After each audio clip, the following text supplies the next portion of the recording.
Patriotism seems to have fallen out of favor in recent years. But is it really passé? Or can we find ways to express a legitimate and responsible Christian patriotism? Hi, I'm Rex Rogers, and this is episode number 95 of Discerning What is Best, a podcast applying unchanging biblical principles in a rapidly changing world and a Christian worldview to current issues in everyday life. The original television Superman of my youth was introduced with the statement, faster than a speeding bullet, more powerful than a locomotive, able to leap tall buildings in a single bound, Superman, battling for truth, justice, and the American way. But a few years ago, in the 900th issue of Action Comics, after officials criticized him for joining 1 million protesters in a peaceful anti-Ahmadinejad vigil in Iran, Superman says, "I am renouncing my U.S. citizenship. I'm tired of having my actions construed as instruments of U.S. policy. Truth, justice, and the American way. It's not enough anymore. The world's too small, too connected." It seems that we aren't sure anymore about truth or justice, and we certainly aren't sure about the American way. The more things change, the more they remain the same, and vice versa. One of the things that has changed is our attitude toward patriotism. Arguing America had an unworthy beginning, stands for false ideals, and blaming America for all the world's problems is now a cottage industry on the left. But everyone is patriotic. The key is not whether we are patriotic, but what we are patriotic for, toward, or about. Patriotism at its best is about what we believe, what we live for, and what we are willing to die for. Patriotism is more than moral platitudes. It's a moral enterprise, an expression of a people's ideals and aspirations relating to their homeland. America has been described as the great experiment because its founding principles and system of governance were revolutionary for the time. The United States was founded on the idea of individual liberty, most especially freedom of religion and freedom of speech, democratic governance, and a government derived from the consent of the governed. Add First Amendment freedom of religion and speech, and you have something unique in history. This experiment involved testing whether a diverse and vast nation could sustain a democratic republic with power shared among its citizens and a system of checks and balances. Throughout its history, America has faced challenges and obstacles, including conflicts, social movements, and economic shifts. The experiment lies in its ongoing pursuit of fulfilling the ideals set forth in its founding documents, the Declaration of Independence and the Constitution, to create a more perfect union.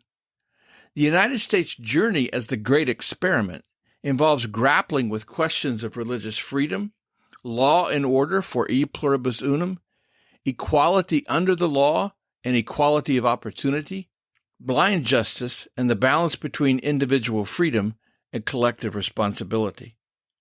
The United States was rivened by a civil war in which the Union was preserved. Slavery was disallowed, and once again North and South through a long road became the land of the free and the home of the brave, with freedom, abundance, and opportunity the envy of the world. The terms republic and democracy are often used interchangeably, but they represent different forms of government, each with its own characteristics. A republic is a system of government in which power resides in elected representatives who are responsible for making and enforcing laws. In a republic, the country is considered a public matter, and decisions are made by representatives chosen by the citizens. The key feature of a republic is the delegation of authority to these elected officials who act on behalf of the people. The United States is a federal republic, where citizens elect representatives to make decisions on their behalf. On the other hand, a democracy is a system of government in which power rests with the people as a whole. This can be achieved directly through direct democracy, where citizens vote on every issue, or indirectly through elected representatives. Direct democracy has rarely worked well or for long, yet there are many today on the left and on the right who press for this form of government because they want their political perspectives to become law. Christians have been involved in this country's history from its founding, through its ups and downs, failures and successes. The key for us on this July 4th is to think about what might be called a responsible Christian patriotism.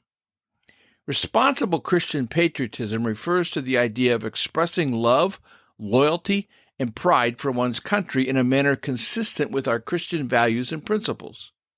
It involves recognizing the intersection between our faith and our patriotism and striving to align our patriotism responsibly with our Christian perspective.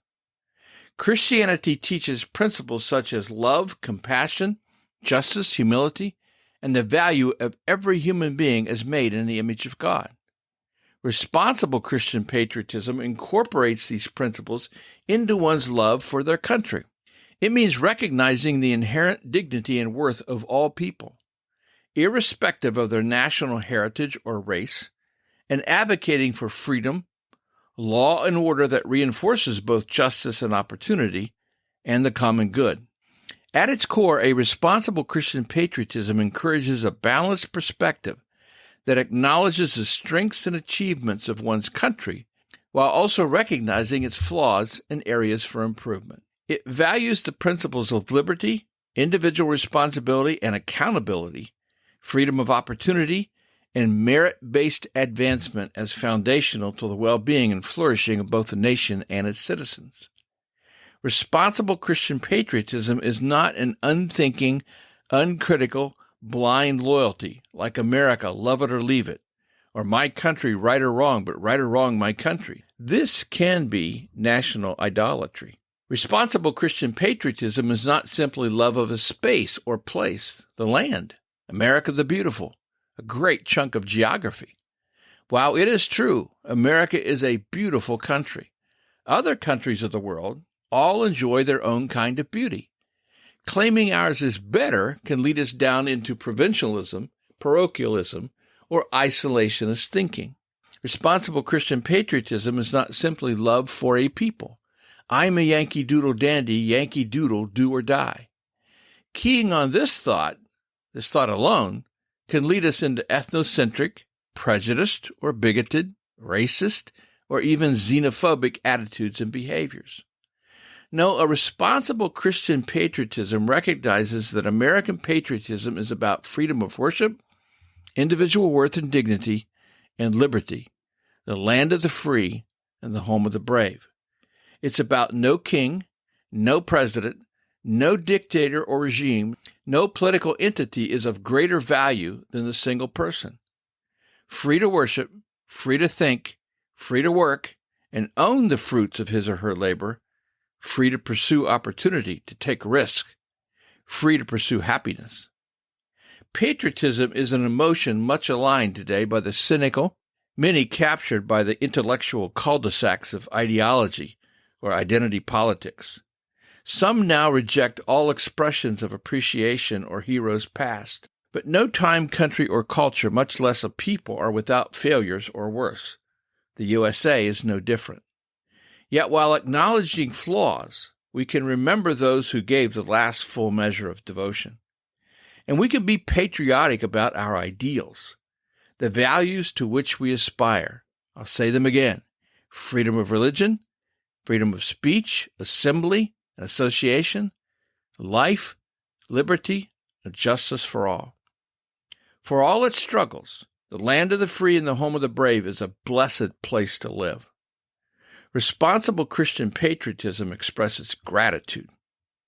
And by the way, if you want to be a good American patriot, start by being a good American Christian. Well, we'll see you again soon. This podcast is about discerning what is best. If you find this thought-provoking and helpful, follow us on your favorite podcast platform. Download an episode for your friends. For more Christian commentary, check my website, REXM as in Martin, RexMRogers.com. And remember, it is for freedom that Christ has set us free. Stand firm.